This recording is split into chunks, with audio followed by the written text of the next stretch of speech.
So Colin, thanks for joining us today. You are an attorney. I am.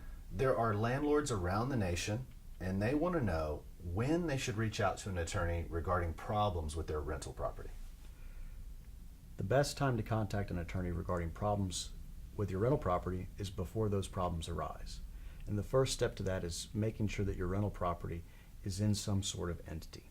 The last thing that you want to have happen is personal liability come on you and your family from a business that you're running from a rental property owned in your own name. That ounce of prevention can cause a lot of benefit to you, or can get you a lot of benefit by avoiding an ounce of pain.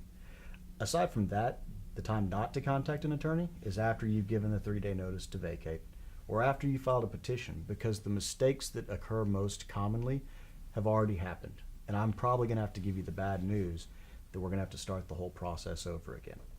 The best time to contact an attorney is when you know that this is getting out of your league of comfort and you need to have some backup on what the proper procedures are to get the best benefit for you, whether it's eviction, whether it's compliance, or whether it's corrective measures for whatever is going wrong with your tenant. So in Austin, we've got a lot of investors from around the world and around the country. They're not local. We do have some, but obviously the world is a big place. So a lot of people that buy property here are not local.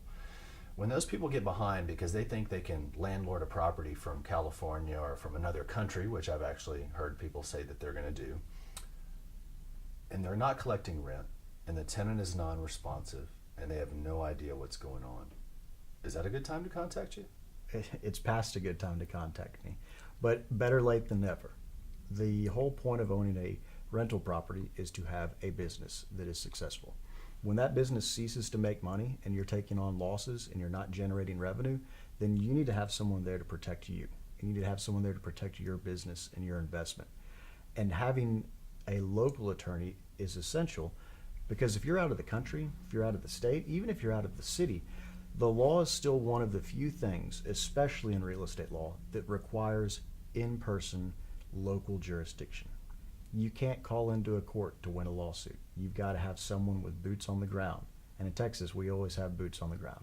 So in all fairness, should they contact an attorney? A lot of people, I feel like, may be scared of attorneys. They're intimidated, and they're scared to pick up the phone and even seek counsel because they've never done it before. Right. When you guys have somebody that you haven't met before and is new to you as a client, what's the normal process look like? Are you guys intimidating? Do you start telling them how much you're charging them right when they get on the phone? How is your normal reaction to a new client so that people can feel comfortable giving you a call and not feel like they're opening a can of worms that they're unsure about? Right. Well, I realize that I am an intimidating fellow, but at the same time, everyone is entitled, I think, to a phone call to an attorney to gauge where they stand. Many attorneys are lucky enough, successful enough, and busy enough to where they're going to charge for a consult. We don't do that. The steps are quite simple. I need to have your lease, I need to have the violation, and I need to have the name of the tenant to make sure that they're not someone that we would have a conflict in representing them. And once we do that, I can unfortunately tell you that your story is probably not much different than anybody else's.